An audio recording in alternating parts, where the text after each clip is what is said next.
6 na kaban ng bigas, at isang 11 feet na bakal ang binili ko para sa aking maliit na farm.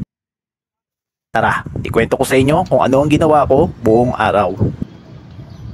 Pagising ko pa lang para bumisita sa aking greenhouse ay bumungad na kaagad ang pusang nagpuyat buong gabi. Bakit nandiyan ka? Siya ang suspect kung bakit nagkabutas-butas ang net shade ko sa greenhouse. Anyway, ikwento ko muna sa inyo kung ano ang mga listahan na dapat kong magawa ngayong araw. Mamaya ay pupunta kami sa Sorsogon City dahil bibili na akong materyales para sa aking charcoal briquette production. So kung kakayanin pa ng oras ay bibili rin na ako ng mga 4 o 5 sako ng bigas. Dahil aside from pagbibenta ng mga lechugas at pati na charcoal briquette, ay isa rin sa mga sideline ko is magbenta ng bigas dito sa aming barangay.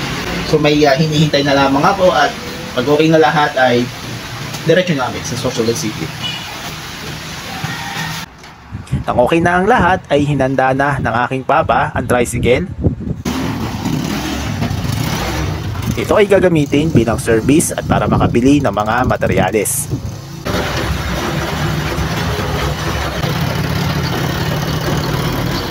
Habang nasa biyahe ay nagpagas na muna kami para dire-diretso na ang uwi mamaya.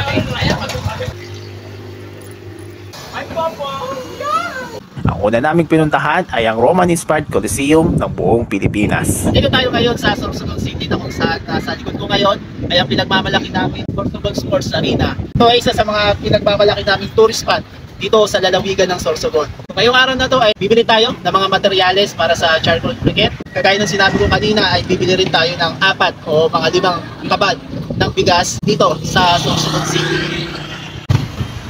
Ang Sorsogon Sports Arena ay may seating capacity na 12,000 at kayang i-accommodate ang mahigit 20,000 na katao kung all-in na ang lahat.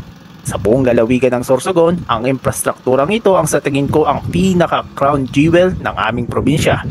Bukod pa ito sa mga natural tourism site na nakakalat sa iba't ibang mga bayan.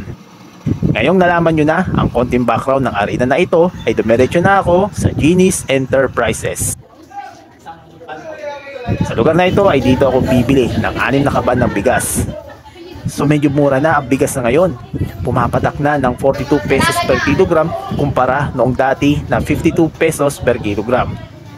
Sa katunayan ay expected ko na mga 5 sako lang ng bigas ang mabibili ko para sa araw na ito. Pero kinaya ko ng 6 na sako. Bali 4 na trabador ang nagtulong-tulong para ikarga ang 5 kaban ng bigas. Dito pala ako lagi nabili kapag mauubos na ang benta kong mga bigas. Nung natapos na nilang isalansa ng mga sako ng bigas ay binigyan ko na sila ng tip para sa lahat ng mga tumulong na magbuhat. Pagkatapos niyan ay dumiretso na kami sa Sorsogon Grand Central Trading para bumili ng bakal. Ang bakal na ito ay gagamitin ko pang-upgrade ng mga makina para sa aking charcoal briquette production. Malapit nga pala ito sa SM Sorsogon at first time ko lang nabibili dito. Napaaga lang kami ng 30 minuto kaya wala kami magawa kundi ang maghintay ng hanggang 1:00 ng hapon. So ano pa na? 12:30 PM. Alauna pa ito magbukas, so mag-iintay pa naman. Ang malapit ng magbukas ay konti-konti nang dumadating ang mga tao. Walang ano-ano ay nagbukas na ang tindahan at agad-agad ay pumasok na kami para bilhin ng mga materialis na kailangan. Kapag nag-mature ka na pala ay masarap na bumili sa mga hardware store kagaya nito. Tingin ko ay lahat ay mag-a-agree sa akin na dati ay gusto natin na tumambay sa mga toy store itong mga bata pa tayo. Sinabi ko kaagad kung ano ang mga kailangan ko sa tindera. Agad-agad naman ay pinilasenta nila ang mga materyales na kailangan ko at overall ay satisfied naman ako sa mga nabili ko. Hindi mo dapat lang? Oo, 4 lang ko yan.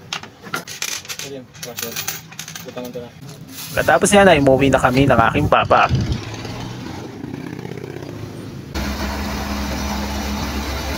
Pagkatapos namang ng maiksing pahinga ay inisa-isa ko na ang ibaba ang mga sako ng bigas.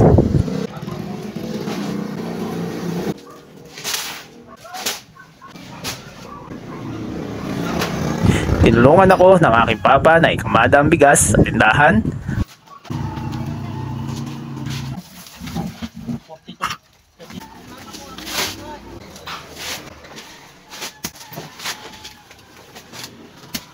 At ang bakal naman ay tinago ko muna dito para magamit ko sa susunod na proyekto. Sana naaliw kayo kung ano ang nangyari sa buong araw ko. Hanggang dito na lamang. Maraming salamat.